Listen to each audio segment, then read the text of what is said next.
Hello, Pinellas County Schools teachers. I'm Kevin Hendrick, Associate Superintendent for Teaching and Learning, and I want to share just a few ideas with you today as we get into our third week of at-home learning. We continue to average 90% attendance for our students, and this is fantastic. And as we get into this third week and it stretches into longer in April, it'll be important for you to continue to use creativity to motivate yourselves and your students to stay engaged in this new way of work. In the last week, we've had teachers share examples of how they've been creative, and that includes some ways in which they've been offline with students to try to make sure that screen time is not overused. Examples like listening to podcasts, looking in students' neighborhood for examples of science, pleasure reading, or giving students choices in their assignments so it's not always an online experience. I want you to know that you have the full autonomy to do this with your students to meet the needs of your classroom. Perhaps you've heard from some of your families in the last 2 weeks about their situation at home. It's important to do a pulse check to make sure that the needs of your individual students are being met. Perhaps families have shared that they're stressed at home. Maybe the technology's not working. Perhaps they feel overwhelmed by the number of platforms and assignments. Or maybe they're looking for more joy or enrichment, or perhaps even more rigor in their assignments. We've heard a little bit of everything across our schools. Make sure that you know that you control your classroom and your students' learning, and you can do whatever it is you feel to meet the needs of your students and families. Perhaps you've been to the Gateway to get some of the resources that we've continued to produce for you to meet the needs of your students. This is great news if you've been and you're using these resources. Just remember that students cannot access links in the Gateway or other SharePoint sites. You'll need to download the resource before you share it with your students to eliminate frustration on their end. As I shared when we began this journey in March, less is more, and this continues to hold true today. Make sure you're making the stress for you, your families, your students easy to get through, and make sure it is something that you're comfortable with as you continue to guide this online learning for your students. I want to share this week our digital online learning opportunities that you'll have available. You can find these in the same place that you've looked before in the Tech Toolbox in Gateway.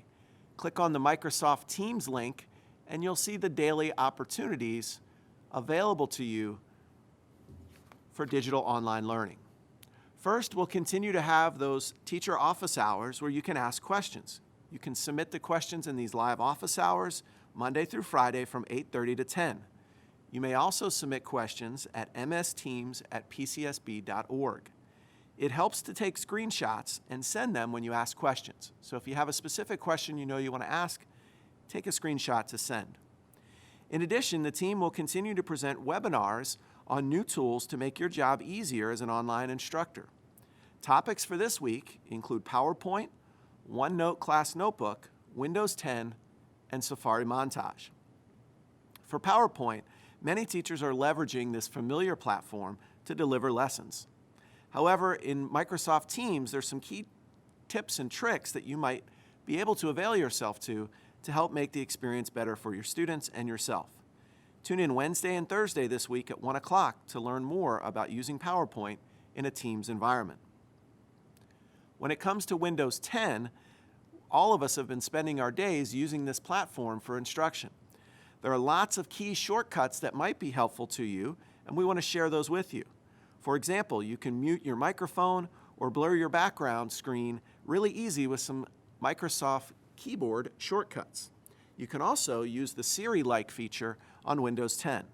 We'll share all these tips and tricks Tuesday and Friday at 11 a.m. Using the OneNote Class Notebook is a workhorse of Office 365, and it pairs well with Teams. Learn how to correctly share content, structure files to keep you and your students organized. Tune in Tuesday and Friday at 1 o'clock for an even closer look at OneNote Class Notebook.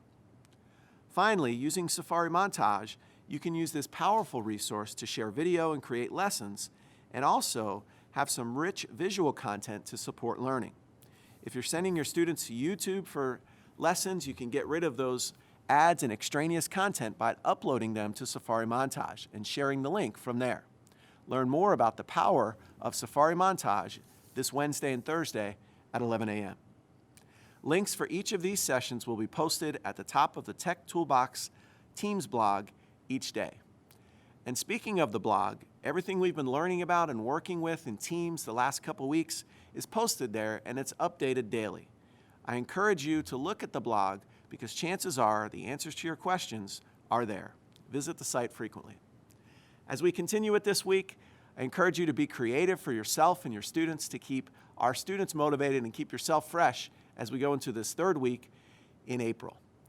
Well, I want to also let you know that in the coming weeks, we'll be sharing some guidance with grading. We've had lots of questions from parents, from students, and certainly from teachers about what are the best ways to capture grades in this fourth quarter, and how does that integrate with the knowledge we know students have had over the last 3 quarters.